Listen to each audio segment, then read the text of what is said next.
Havoc. A denizen of Chaos Realm, Havoc despises order and sees it as a threat to everything in which he believes. His mission is to create mayhem and further unravel the fabric of life. He will also destroy anyone who seeks to control others. Havoc is the cleric of chaos. Havoc's philosophy is that chaos is good, order is bad, rules are bad. His arch nemesis is Hotaru, who is all about order and control. The interesting thing about Havoc's personality is that he doesn't form alliances with anyone unless it somehow will bring disorder to the universe. So he's not good or bad. Havoc is about promoting his own agenda, which is chaos. Originally, Havoc was designed to be noob, but the design was a little too far-fetched from his original, all-black costume. So Havoc was developed as his own character. We wanted to have a character that kind of looked like he was decaying. When we thought of special moves for him, we thought, okay, let's do stuff that looks really disturbing. So we had him, breaking his own bones. And when he would shoot his projectiles, his knees would bend the wrong way. His Harakiri move, where basically he would just tear his own head off, show it to the camera, and then fall over dead. So we really wanted his moves to be something that were disturbing and would make the audience kind of wince and like, every time he's doing these moves.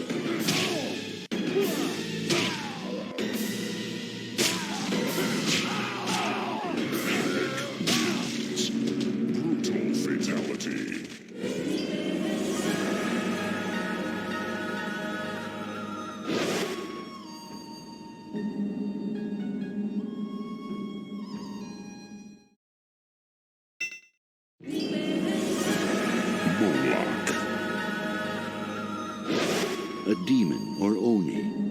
Moloch is a creature known more for his strength than his intellect.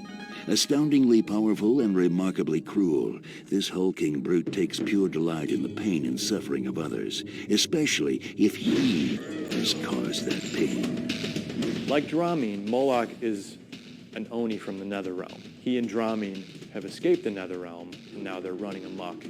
Initially, Moloch and Dramine had a deal with Quan Chi that he would help them escape the Netherrealm if they were to protect him from Scorpion.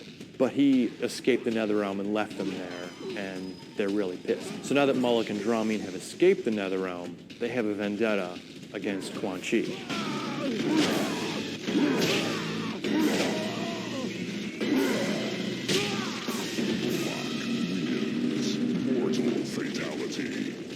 Moloch is one of the Onis that made an appearance in Mortal Kombat Deadly Alliance. He's just a big gorilla kind of character, which makes him stand out from all the other Mortal Kombat characters. He has a big ball and chain as his weapon. He's more of a brute, I think more so than any other character in Mortal Kombat. Moloch was the big boss guy in Mortal Kombat Deadly Alliance. And he was one of the odder boss characters because he had this big ball that was kind of fused to his hand. So we knew that we were going to be creating moves that were involved, this big bowling ball that was basically fused to his hand, slamming it on the ground, causing quakes, smashing it into his opponents. He had such a hunchback that you didn't realize how big of a character it was. Most of Moloch's moves involved this big bowling ball that was kind of fused to his hand, where he was attacking opponents with him. We put a huge amount of damage on his move. He didn't have an elaborate array of moves that he could perform, but the ones that he did that involved this ball were very damaging, almost half the opponent's energy.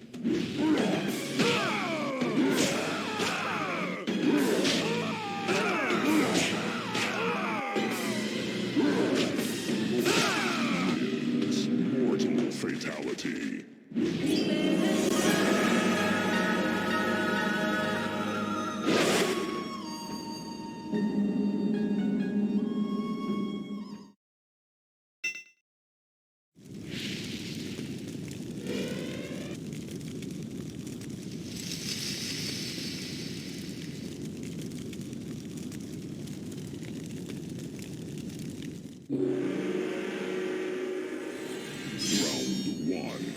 Fight! Ashra's always, for some reason, been associated as people think she's a female Raiden, which was never the intention, but I think it's because she had the whole white garment on and a hat. Everybody associated her with female Raiden, which was wrong. She's probably one of the stronger characters in the game because she has a very large number of special moves. You know, she has probably one of the higher count of special moves than any of the characters in Deception.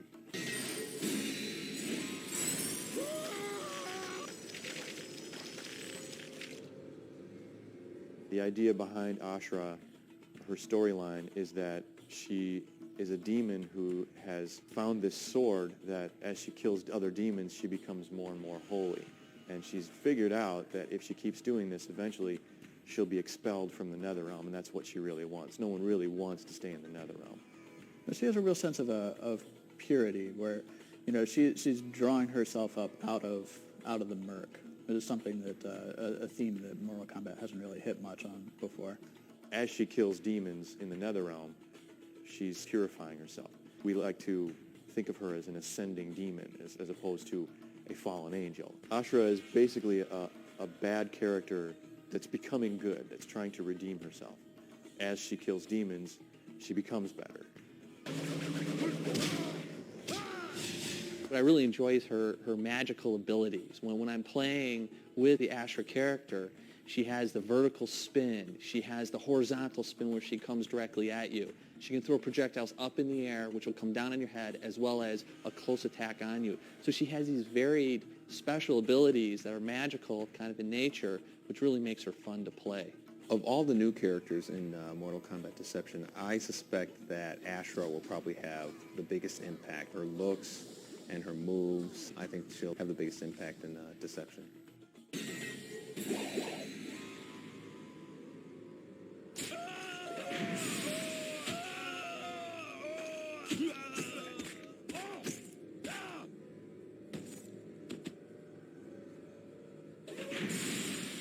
Ashra wins. Fatality.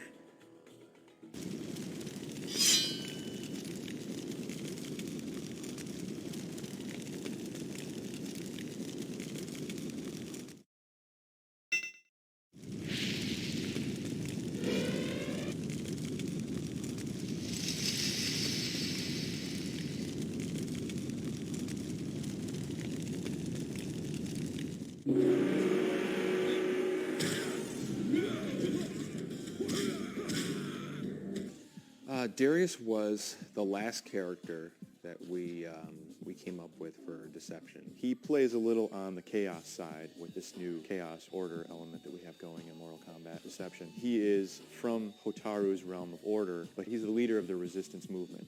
Finish it.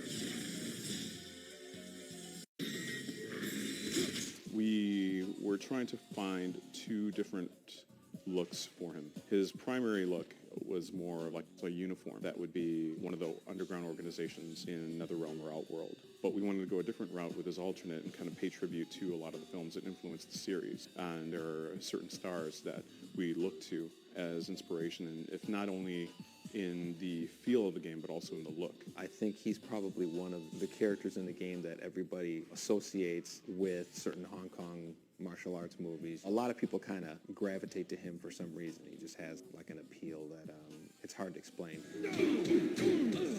I'd like to see Darius in some future Mortal Kombat games. I think he's a cool-looking character. I like his look. You know, I hope he comes back, and I hope we can do something with him in the future. He is also another unique character where the more you play, the more and more you like the character, especially when you start beating the people with his built-in weapons and his weapon stance. He's kind of more of like an Americanized, less Japanese fighting characters. And then he's got these kind of gauntlets on him, which, you know, I don't think any characters really had anything like that. Just lean and mean, aggressive style.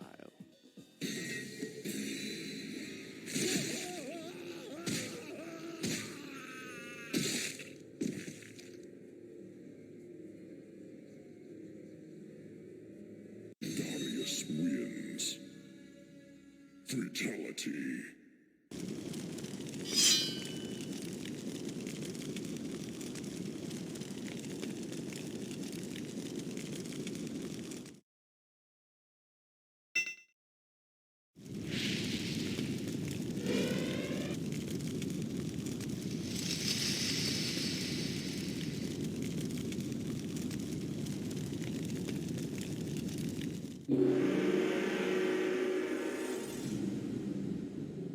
Hotaru's mission is to keep order at any and all costs.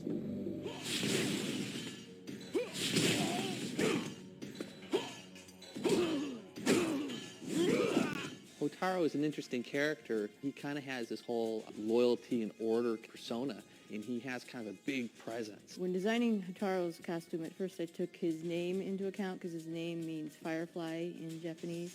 So went off in like this bug-like direction, but ended up with more of like a hard shell armor that was less bug-like and more warrior-like. So with Hotaru and Havoc, we wanted to try, what about chaos and order? Hotaru is basically on the order side. Havoc is on the chaos side. For instance, Hotaru actually sides with the Dragon King for the sole reason that he will bring order to the universe. You know, he doesn't care how he brings order to the universe, but he will bring order to the universe. One of his attacks that I like to use a lot, which is his projectile that shoots at the ground and kind of explodes out. I think it's visually one of the most exciting moves to see, but also it has dramatic strategic value when you're playing.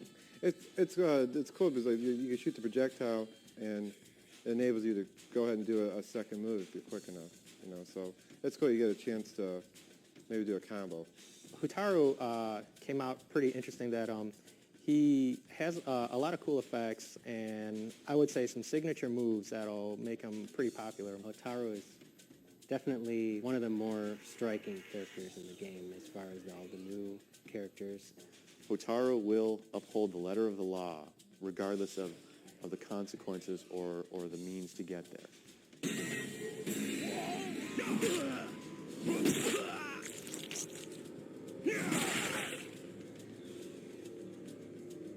Hotaru wins. Fatality.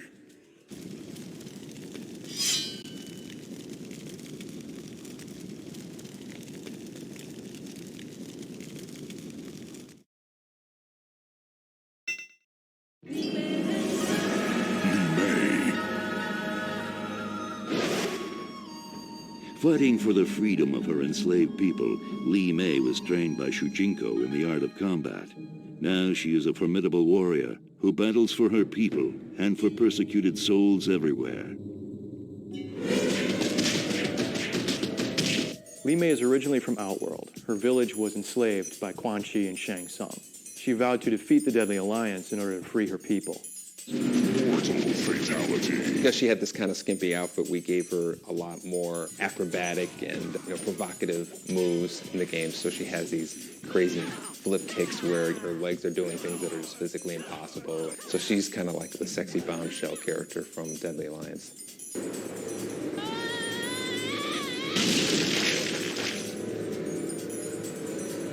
Probably one of my favorite moves from Li Mei is her backflip kick. She rotates around in an impossible way, pops the opponent up for a juggle, so it's a sexy and useful move. Li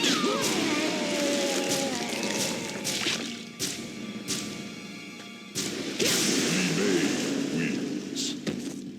Fatality.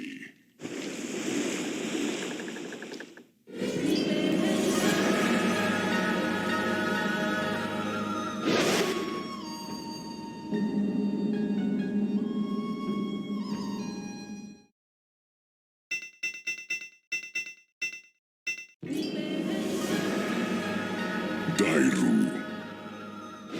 After his family was murdered, Dairu's hunger for revenge allowed him to be tricked into killing an innocent man. Now the former Satan guardsman works alone as a mercenary. He takes assignments where he can find them, whether they are noble or not.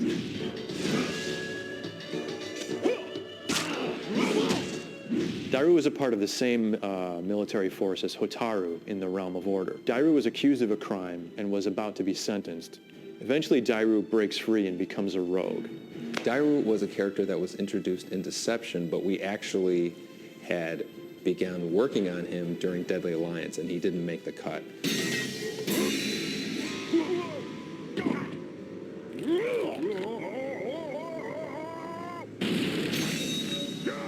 I always thought he was a cool-looking character, and he has one of the most powerful moves in Deception with his back slam move that pops the opponent up for certain juggles. That back slam move is easily my favorite of all of Dairu's moves.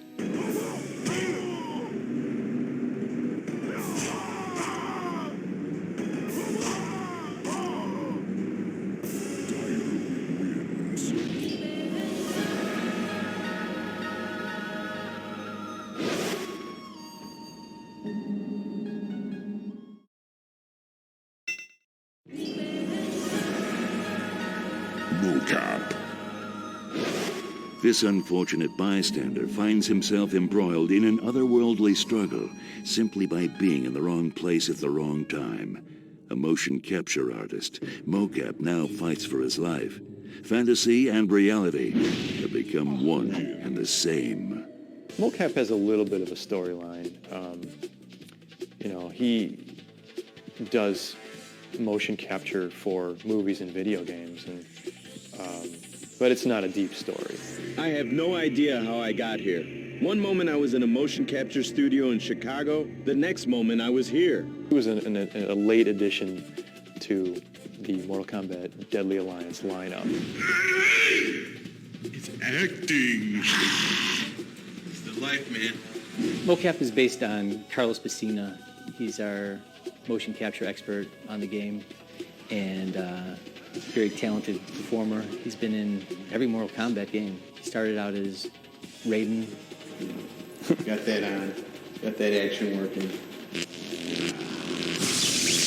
At some point, we were coming up with hidden characters, Blaze being one of them from Mortal Kombat Deadly Alliance, and Mocap was something we can easily put together, and we decided that let's make him look like Carlos, put Carlos in the game, and that's the main motivation behind the Mocap character. Carlos is the life of this game. Ed and Steve together came up with the idea of, hey, let's put in this funny, Carlos Mocap character, which, I thought was pretty flattering. But, it's also kind of weird seeing, a fatality performed on your actor yourself. So it's kind of disturbing a little bit.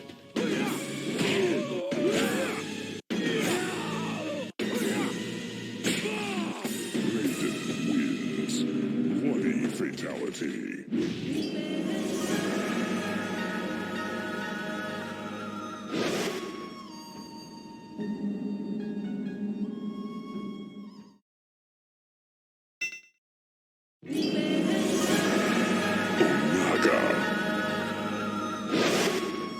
Centuries ago, before the rule of Shao Kahn, Outworld was controlled by Onaga, the Dragon King. Recently, Onaga has found his way back to Outworld and is attempting to reclaim his former empire by any means.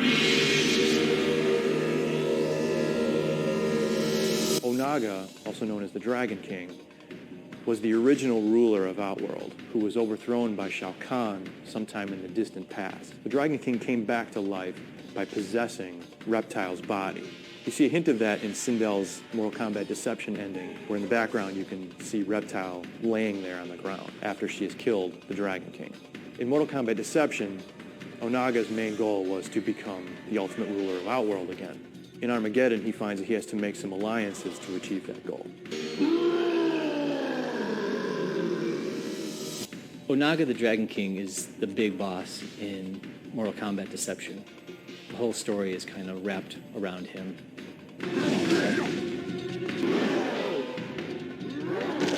The Dragon King is kind of like a character that had been evolving through a number of Mortal Kombat games. We had kind of hinted in a number of our endings that Reptile was becoming this character that was evolving over time into a bigger character. And Deadly Alliance started making reference to this Dragon King character and associating it with Reptile. He was really kind of like one of these characters that was like hinted and then finally revealed in Deception as the big boss character in the game. He's a huge character, massive wings, very ominous looking character. Easily my favorite Onaga move is his throw, where he basically just grabs the opponent, flies up in the air, and then throws him down to the ground. It's probably the most cinematic throw move that we've had in a Mortal Kombat game.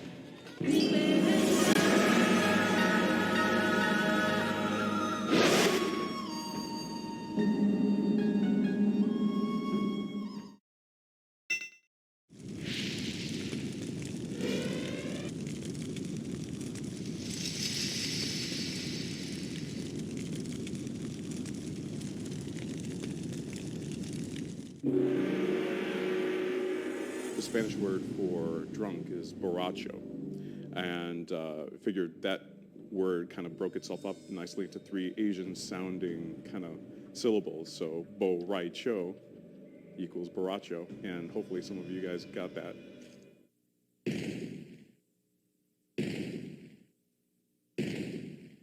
He's one of my favorite characters. I know a lot of people think he's kind of silly with his drunken moves, but he's actually one of the most powerful characters in the game. He's actually one of our comic relief characters. You know, Johnny Cage and Bo Rai Cho's kind of the next one there. Just the idea of this guy who just looks out of control, like he's just trashed, but he's a great fighter, and he incorporates that into his fighting. Very deceiving as far as his opponents go. Bo Rai Cho is the mentor of Shujinku, and so he has a very prominent role in Deception. He was originally introduced in Deadly Alliance, and he was a fun character because he had this sort of jolly demeanor. He likes to drink, he likes to do his martial arts, and he likes to teach. He's a very likable character to me, and I kind of like the idea that, you know, Mortal Kombat now has a teacher. You know, most martial arts movies, there's always that, you know, old guy that the young guy learns from, and Bo Rai Cho kind of fills that role for Mortal Kombat.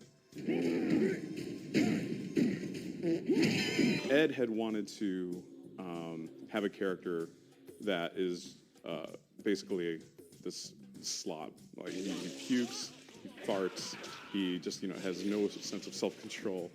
And the sound that Dan Forden came up with was so funny that we just had to get it into the game.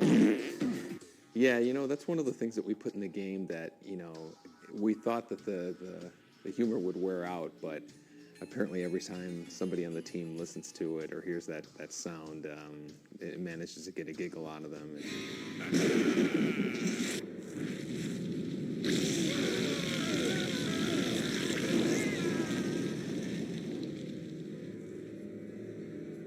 Oh, that's a stinky one.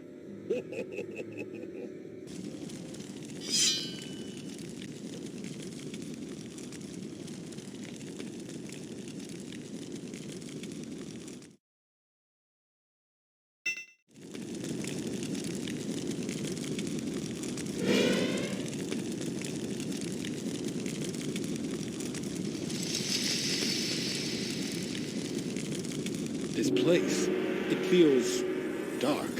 As dark as every heart that inhabits it. Shujinko is kind of our next generation Liu Kang. Through the conquest mode, you learn about Shujinko's past.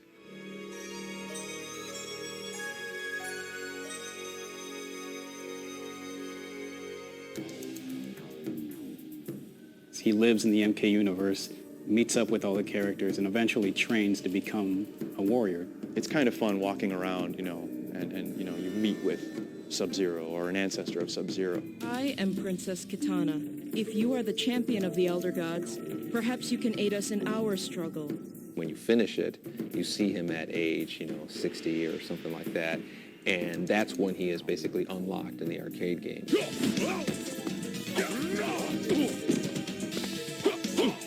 Shujinko wins.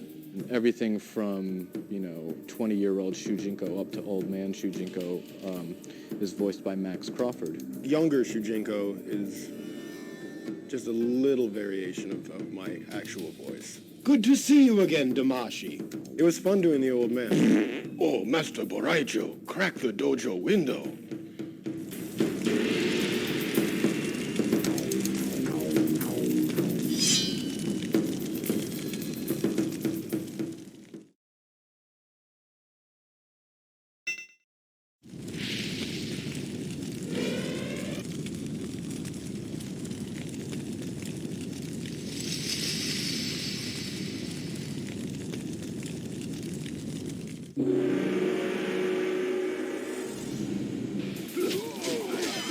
I believe Kenshi's name in Japanese means sword saint. His storyline from his past is that he used to travel Japan and challenge experienced swordsmen and warriors just to defeat them so he could become the best in Japan. Eventually he lets his ego get the best of him, and so Shang Tsung gets him to open up this tomb of Kenshi's ancestors, which blinds Kenshi. Shang Tsung then absorbs these warrior souls and becomes stronger, and he leaves Kenshi for dead. Kenshi then realizes what has just happened, and now he's got a vendetta against Shang Tsung. His sword that he finds there in the tomb is actually his ancestor's sword. Fight! You would assume he's disabled because he doesn't have certain abilities, but then we compensated it by giving him other abilities, and that kind of makes him that much more interesting of a character. So he's one of the strongest characters in Deadly Alliance, and you wouldn't think so, having a character being blind. Kenshi basically has the ability to propel his opponents in various directions. Lift them up over his head and slam them on the ground, propel them behind him, push them forward. So it's really like he's a very powerful distance player where you have the ability to attack your opponent even when you're at great distances.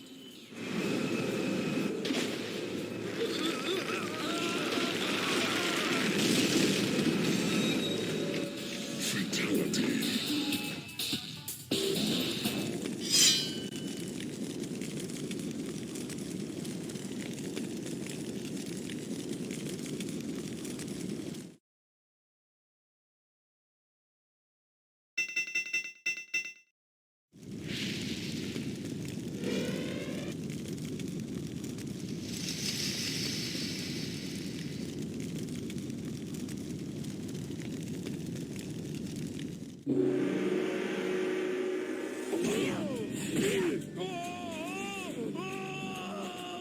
Kira is a Black Dragon member. She's kind of with Kano and everything. And one of the cool things about Kira was that because she's kind of with Kano and she's against Sonya, the one thing that I wanted to do was I wanted to give her a combination of all of Kano's moves and Sonya's moves from Deadly Alliance. So she's kind of like the morph of Kano and Sonya. So she's a bad person, but she has all of Sonya's moves. She also has Kano's fighting style, and all of their super moves combined together we gave Kira.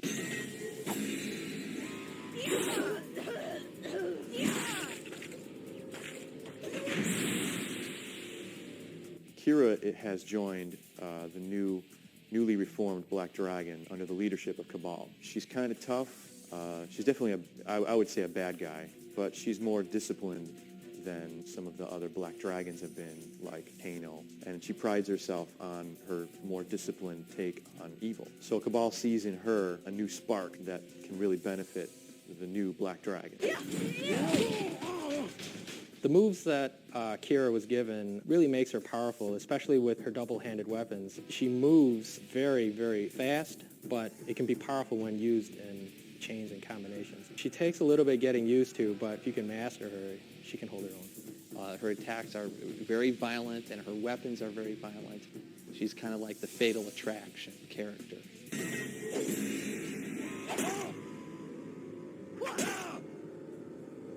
No! No! No!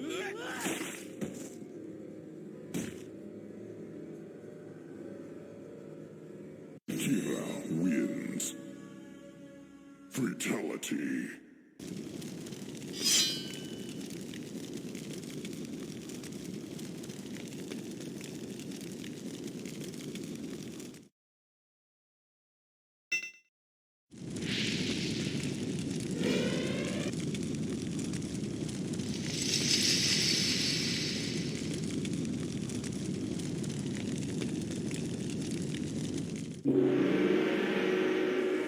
The favorite character that I played in Mortal Kombat was definitely Quan Chi. Do not fail! We have toyed with the ninja long enough. Quan Chi was a really interesting character because he was created for a game called Mortal Kombat Mythologies. You are responsible for this sorcerer! Which was an adventure game that was being produced at the same time as we were doing Mortal Kombat 4. And so we thought it would be interesting to have him make an appearance in Mortal Kombat 4 as well as Mythologies, even though those two games happen in completely different parts of the Mortal Kombat timeline. Quan Chi is one of the most mystifying characters to me. We really don't know what his origins are other than he's from the Netherrealm and he's part of the Brotherhood of Shadow. Who knows how old he is? You know, he could be as old as the Netherrealm itself. But he is definitely evil. He is definitely an evil guy. I think of him as the greatest sorcerer in the Mortal Kombat universe. I think of him as being even more powerful than Shang Tsung.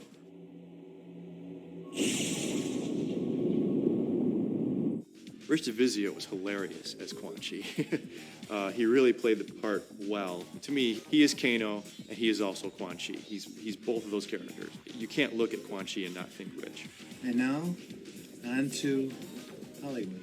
The makeup was unbelievable, and I was actually able to act a little bit in full motion videos, which was very exciting for me. I remember that the impetus behind the cabinet design on MK4 was the reintroduction of the series back then. They wanted it to stand out in the midst of the arcades. As such, they wanted to push the sides as something that you could not miss. And so he did some shots in the studio, had Rich come in, put fire behind him, big old Quan Chi face, no one can miss it. And that's what ended up happening. The first time I saw myself on the side of the Mortal Kombat 4 arcade stand-up, I was just blown away. That chapter, Mortal Kombat 4, was the Quan Chi show in a sense. Do not fail.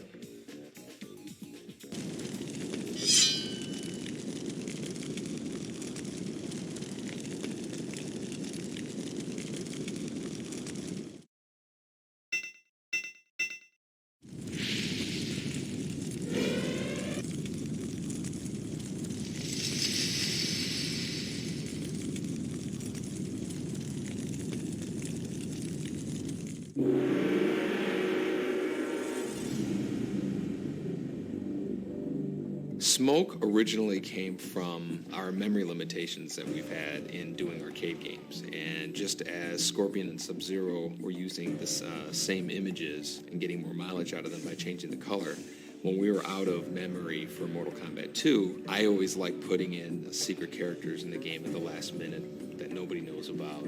That was kind of like the origin of Smoke and Jade, where they were, just kind of like the alternate colored versions of Sub-Zero and Mileena and Katana.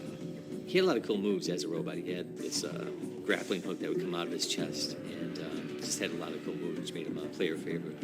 We brought Smoke back for Deception just because people have been asking about him for a while now. It was funny because a lot of fans like the ninja version, a lot of fans like the robot version, so we thought it would be a good idea to bring back both. Every one of our characters in Deception has kind of two costumes, and so for Smoke, we decided we're going to have him be a normal ninja, like people had seen him before in Mortal Kombat 2, and then also his Mortal Kombat 3 persona, which is kind of like the cybernetic ninja. Players can pick which one they want to play as.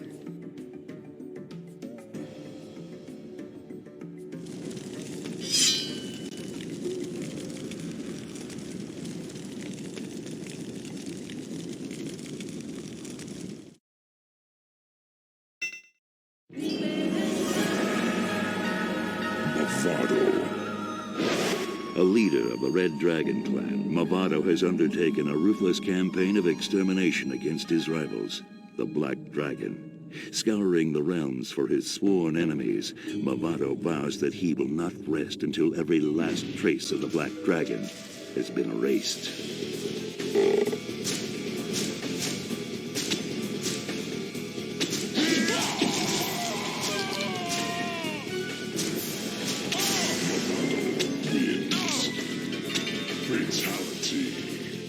Movado is from Earthrealm. He's a high-ranking member of the Red Dragon clan. His main objective has been to eradicate any members of the Black Dragon clan. Movado originally started out as more of a matador kind of character, which didn't fit into the Mortal Kombat look at all.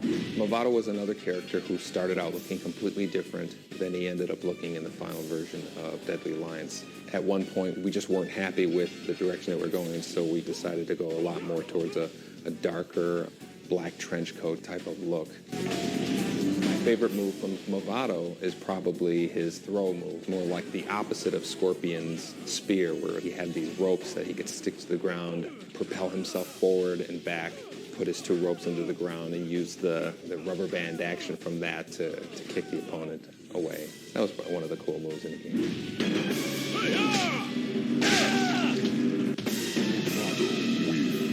Fatality.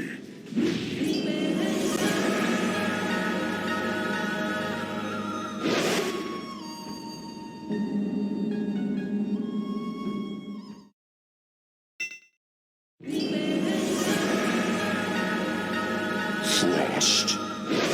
A student of Lin Kuei Grandmaster Sub-Zero, Frost is a formidable young warrior. Her powers of cryomancy are extremely advanced for one so young, headstrong and driven. Her abilities are eclipsed only by her overconfidence. Frost is very similar to Sub-Zero in that she has freezing powers. Her initial storyline is that she was trying to join the Lin Kuei, which was just reforming under the leadership of Sub-Zero. So she joins the clan, and Sub-Zero is so impressed with her fighting abilities and a little curious about the fact that she has powers over cold. He sort of takes her under his wing, takes her with to Outworld to fight the Deadly Alliance.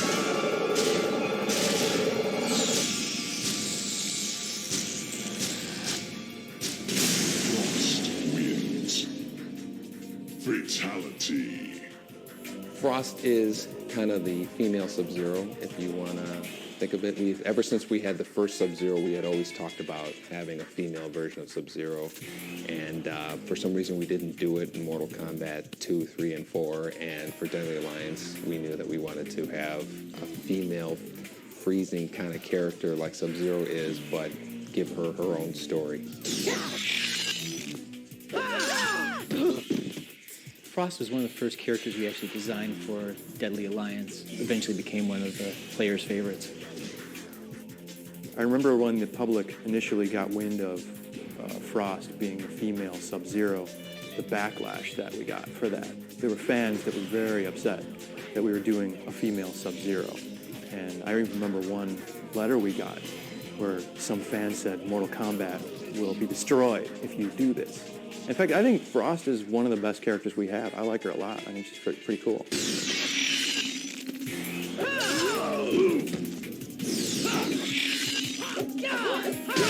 The design of the Frost costume was done by Herman Sanchez, and he came up with this really great kind of frozen spiked hair for her with, mist coming out of it, and that really became one of her more kind of signature visual traits that she's had in the game. And I've always thought that that was one of the more innovative design features we had in Deadly Alliance. My favorite Frost fighting move is her ground freezing projectile, where she basically shoots a beam of ice at her opponent along the ground, because we've never had one that was tracking the player along the floor. She has another slide move as well, but I think the ground freeze is easily my favorite move.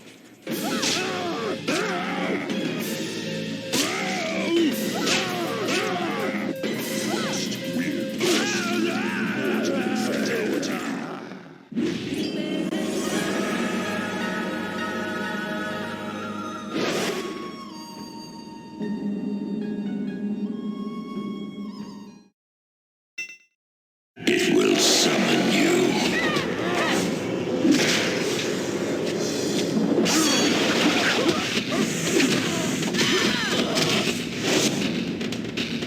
It will challenge you.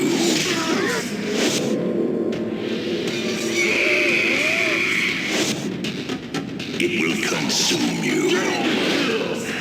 Mortal Kombat Deception.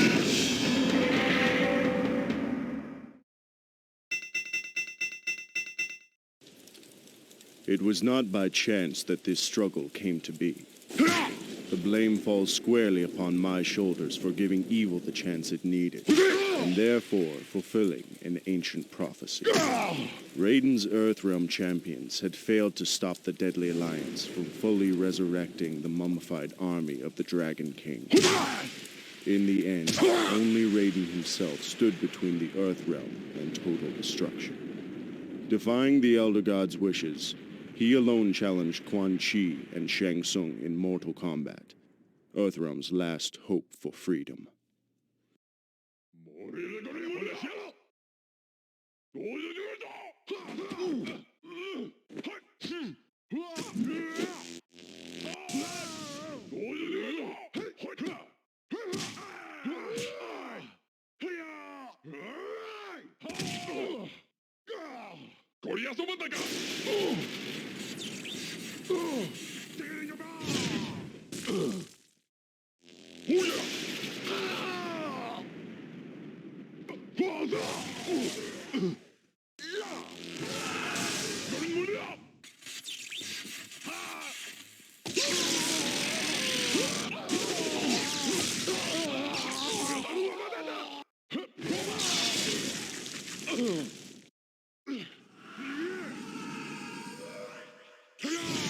Raiden fought well against the two sorcerers, and it seemed as though victory was at hand. But the combined might of Quan Chi and Shang Tsung proved to be overwhelming, even for a thunder god. The Deadly Alliance had won.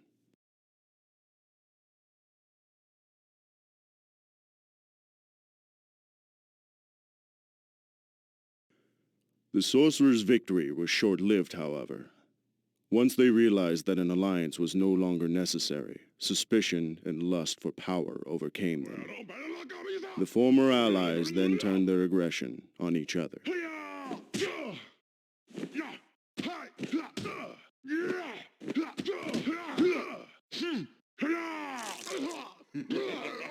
Quan Chi defeated Shang Tsung and reveled in his conquest.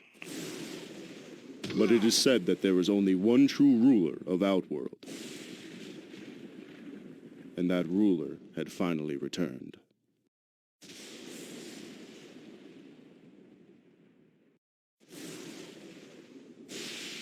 Onaga, former emperor of Outworld, the Dragon King. No, it cannot be! The prophecy had been fulfilled. The Dragon King had indeed returned to Outworld to reclaim his army and impose his dominance. Death awaited all who stood in his way.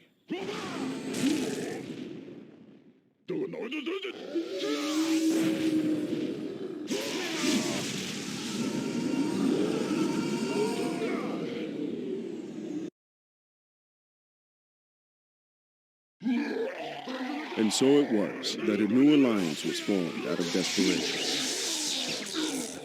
Mortal enemies joined forces to combat a greater threat. Raiden began to realize that even their combined might was not enough to defeat the Dragon King. What are you doing? You don't want to know. There was only one chance left.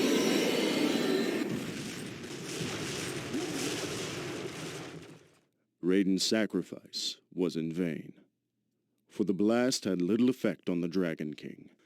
Now Onaga has what he needs to shape the realms as he sees fit. I was the fool who brought him this power. Only I can destroy this threat, born of deception.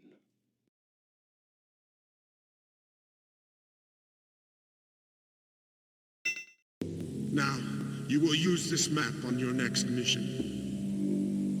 Quan Chi has once again retained your services. This map you stole. It shows the way to a temple which predates man's recorded history on Earth. For thousands of years, the Temple of Elements has been hidden in what is now known as the Himalayan mountains of Nepal. This map is the only evidence of its existence. Fine. I get to the temple, and then what?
I am a freak.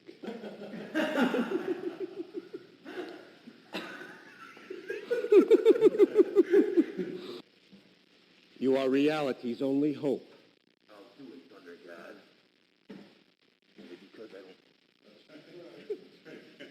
don't... You don't understand. I can't leave without the...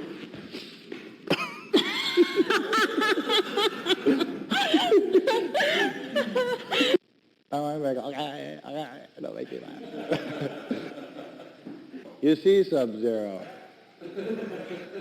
you can trust the sorcerer sometimes. Hold on, you guys got me now.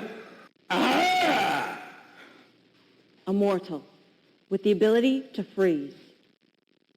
I forgot my line. You suck. Immortal. I mean, a keeper. Sir, Immortal has escaped from the... Sir, Immortal has escaped from the prison of souls. He is headed towards the gates of immortality.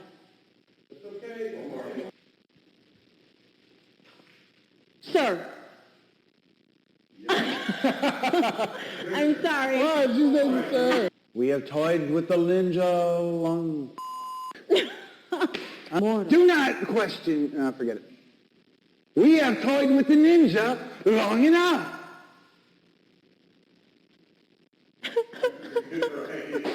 Do not fail me. We, you and I.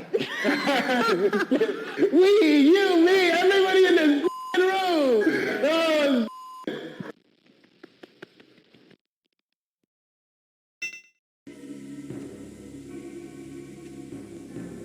Grandmaster, in failing my mission, I have dishonored the Lin Kuei.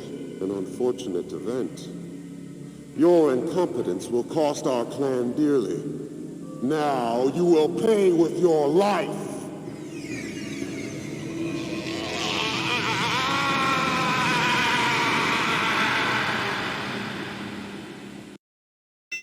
Dogs lick me.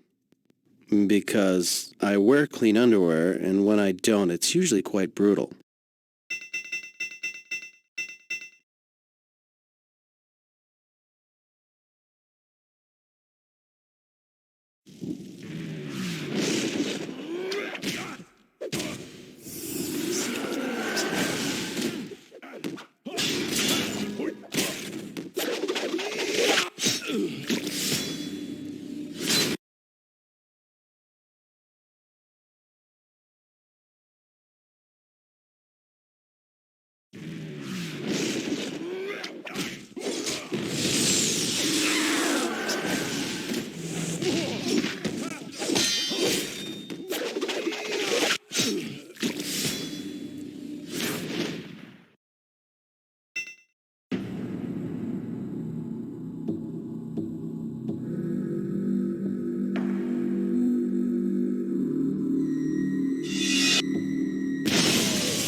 Shang Tsung, I will win the Mortal Kombat tournament and free Earthrealm from your tyranny. Is that so? Then it seems I will need a stronger opponent to defeat the great Kung Lao. Goro, fight!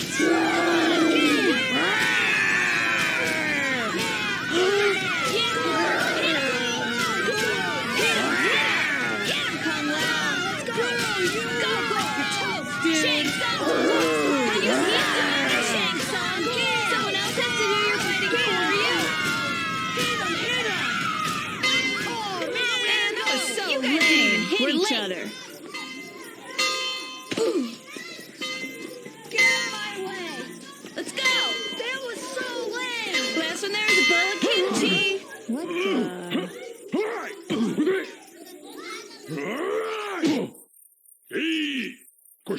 negra! ¡Romper la camisa! ¡Voy a su manteca! ¡Le voy a dar una patata! ¡Voy a...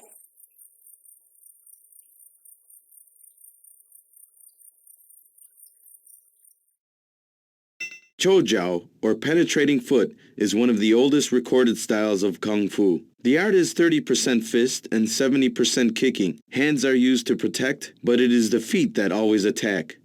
Most of the northern Chinese arts have adopted Choujiao into their style. Mui Fa is one of the 10 core handsets of Northern Shaolin Temple. Plum Flower utilizes all 4 directions for attacking and defending, as well as hidden China techniques. Monkey Fist, a martial art which movements are based on that of a monkey. The art was created by a famous Chinese martial artist who had been locked in prison and developed the style based on the movements of the monkeys he observed outside of his prison cell window.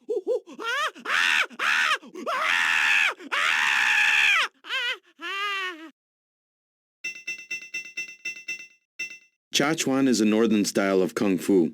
It is a branch of Jiao Min or Muslim style Kung Fu and considered one of the 5 long fist styles, utilizing both hand and foot at the same time to execute its graceful and rhythmic movements. This is one of China's most famous long fist styles.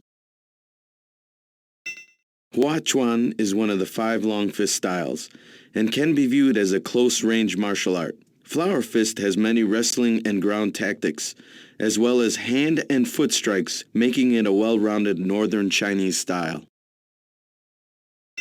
Mian Chuan, or continuous palm, is a martial art popular in Hebei province of China. The main philosophy is to be defensive, then offensive. Softness turns to hardness, thus giving the practitioner the upper hand in combat. This style was first presented to the general population during the 1936 Olympic Wushu demonstration. Silat, Pensak, or Pensak Silat is an Indonesian-Malaysian martial art which dates from about the 4th century. The term Pensak Silat was first used in 1948 with the unification of many schools under one association, a close-in fighting art with many hand, foot, and elbow strikes. Goju Ryu is one of the primary styles of Okinawa karate. It was created by a famous Japanese martial artist who was influenced by his early sensei, a Nahate master, and a student of Shorinji and Chinese martial arts. He combined these styles into what is now called Goju Ryu Karate. Valtudo is Portuguese for anything goes, and is used to describe the no-holds-barred fighting competitions in Brazil and other South American countries. Hand strikes, kicks, throws, and grappling are all part of this style of fighting. Choi La Foot is a martial arts created by a famous Chinese man who named the art after the 3 masters who instructed him. A southern Chinese style composed of 3 different systems as well as Lohan Qigong.